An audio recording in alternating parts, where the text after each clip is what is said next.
धर्मनिरपेक्षता का मतलब यह नहीं किसी मस्जिद को तोड़कर हम वहाँ मंदिर का निर्माण करते और किसी मंदिर के धड़ के ऊपर हम मस्जिद का गुंबद बना के करें। मोगल क्या है भाई?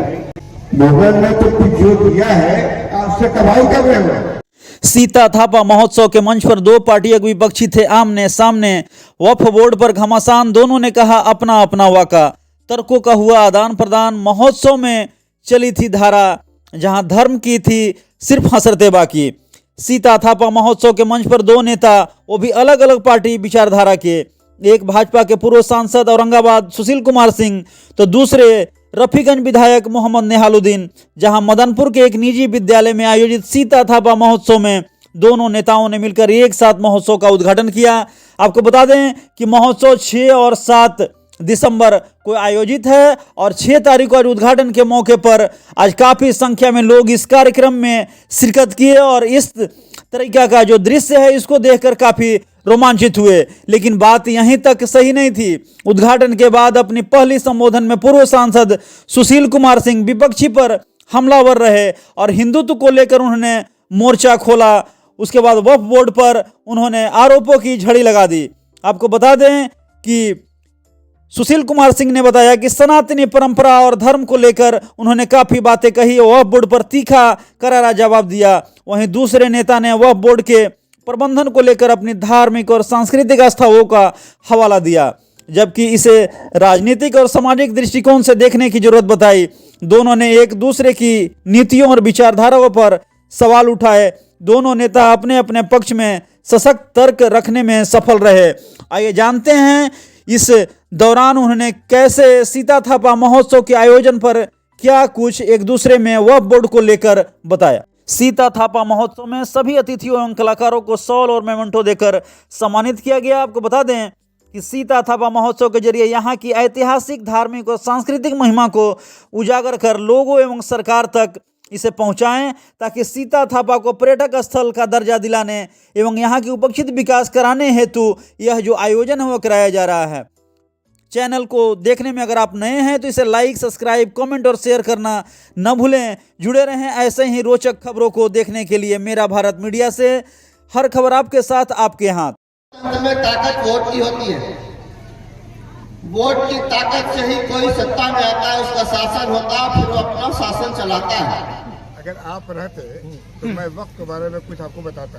में क्या हुआ? अरे वो तो खर क्या है, रोज अखबार में आ रहा है, रोज टेलीविजन पे आ रहा है। छोड़ दीजिए। अपने आप को घोर सेक्युलर कहे, अपने आप को घोर धर्मनिरपेक्ष कहे, लेकिन धर्मनिरपेक्षता का मतलब यह नहीं कि किसी मस्जिद को तोड़कर हम वहाँ मंदिर का निर्माण करते और किसी मंदिर के धड़ के ऊपर हम मस्जिद का गुंबद बना के कहें कि ये मस्जिद। मोगल क्या है भाई? मोगल ने तो कुछ जो दिया है आपसे कमाई कर रहे हो। केवल ये महोत्सव मनाने से भारतीय संस्कृति और भारतीय संस्कारों की रक्षा नहीं है।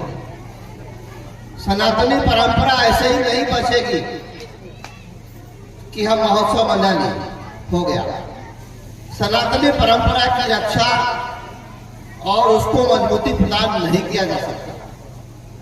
भारत लोकतांत्रिक देश है, दुनिया का सबसे बड़ा लोकतंत्र है और लोकतंत्र में ताकत वोट की होती है।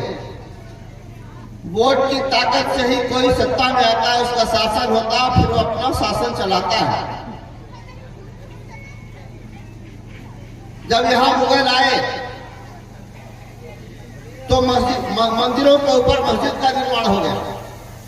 अंग्रेज आए तो गिरजाघर बन गए। लोकतंत्र में आप ताकत नहीं देंगे तो आपकी संस्कृति को कौन बचाएगा? आपकी संस्कृति कैसे बचेगी? आपके संस्कार कहाँ रहेंगे और आपकी सनातनी परंपरा कहाँ रहेगी?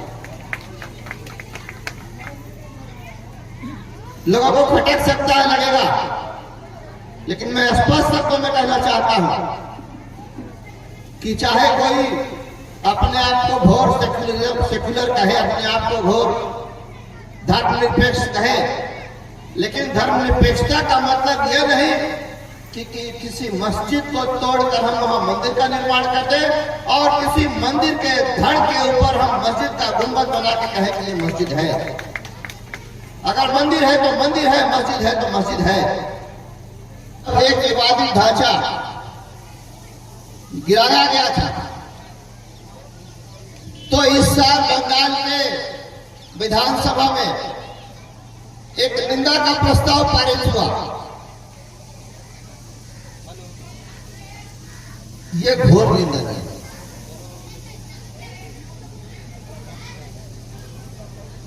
मैं कहना चाहता हूं कि वोट की ताकत से जिसका शासन होता है वो अपना सिक्का चलाता है, जिसकी सरकार होती है, जिसका शासन होता है, वो अपना फरमान जारी करता है। तो अगर आप चाहते हैं कि हमारी हिंदू संस्कृति बची रहे और हमारा हिंदुत्व कायम रहे, तो आपको उस ताकत को समझना होगा, उसे ताकत देना होगा जो इसे बचाने का काम करता है। मेरे कहने का मतलब कतई ये भी नहीं समझा जाए कि हम किसी धर्म का विरोध करते हैं। हम सारे धर्मों का हम पूरा सम्मान करते हैं, लेकिन जब हमारे ऊपर आघात होता है, हमारे ऊपर जब चोट किया जाता है, तो हमें भी अपना बचाव करने का, अपने बचाव में संघर्ष करने का अधिकार है। हमको आज के दिन, आज जो पूरा देश किन हालात से गुजर रहा है और किस दुराहे पर लाकर खड़ा कर दिया गया है, ये कोई ढकी छुपी बात नहीं है। हर आदमी जानता है। पूरा देश को बांटने की कोशिश की जा रही है और उसी का एक हल्का सा झलक मैंने अभी देखा। गलत बातों से लोगों को भ्रमित करना और भरमाना। मैंने पूर्व सांसद महोदय को मैंने कहा कि मैं चूंकि वक्त बोर्ड का 10 साल चेयरमैन रहा हूं, इसलिए वक्त एक्ट को मैं जानता हूं। चाहे वक्त एक्ट हो, एक वक्त ऐसा था कि मैं वक्त बोर्ड का चेयरमैन था और माननीय अभी तो पूर्व सांसद हो गए, पूर्व मंत्री हो गए केंद्रीय राजगोपाल जी, वो भी धार्मिक न्याय बोर्ड के वो चेयरमैन थे। हम दोनों थे और दोनों सेंट्रल एक्ट से चलता है। रूल्स बनाती है स्टेट गवर्नमेंट, एक्ट बनाता है सेंट्रल गवर्नमेंट, और इसको पार्लियामेंट में और राज्यसभा में दोनों पास कर करके और इसको महामहिम प्रेसिडेंट के दस्तखत से इसको जारी किया जाता है, उसी पर यह काम किया जाता है। तो ये कि ये किसी के कहने से नहीं कि ये जमीन हमारी हो जाएगी, क्योंकि हम लोग को संविधान में विश्वास है। बाबा साहब ने अजीम यहाँ का संविधान बनाया है जो पूरा दुनिया के सारे संविधानों से हम इसको अफजल अवाला मानते हैं और इसको हम सबसे मजबूत संविधान मानते हैं। और उसी संविधान में अभी जो मस्जिद के नीचे मंदिर तलाश कर रहे हैं लोग, जिसका हमारे साहब ने तस्करा किया था, 1947 के एक एक्ट बना था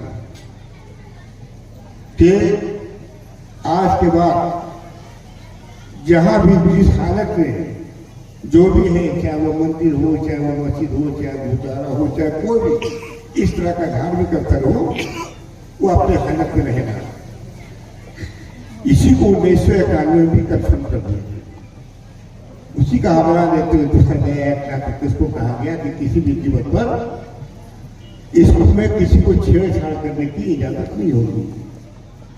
दुर्भाग्यपूर्ण या जो जैसे भी कहिए, बाबरी मस्जिद लोग कहते कि ढांचा, हम तो कहते हैं मस्जिद शहीद हो गए, यहाँ के मुसलमानों को कोई तकलीफ नहीं हुई, सम्मान किया, तमाम लोगों ने सम्मान किया और मस्जिद मंदिर बनी। हम लोग को आस्था है, हम लोग आज श्री राम जी को नहीं मानते हैं, ये तमाम लोग मानते हैं। सीता जी को मैं नहीं मानता हूं, जितना आप लोग और सब लोग मानते हैं। इसलिए कि हमारा धर्म नहीं सिखाता है कि किसी आदमी को बुरा कहो या किसी के धर्म को बुरा कहो या किसी के भगवान को बुरा कहो, नहीं सिखाता है। और अल्लामा ने कहा था कि मजहब नहीं सिखाता, आपस में बैर रखना है। मजहब नहीं सिखाता, आपस में बैर रखना। हिंदी है, वतन है, हिंदुस्तान हमारा।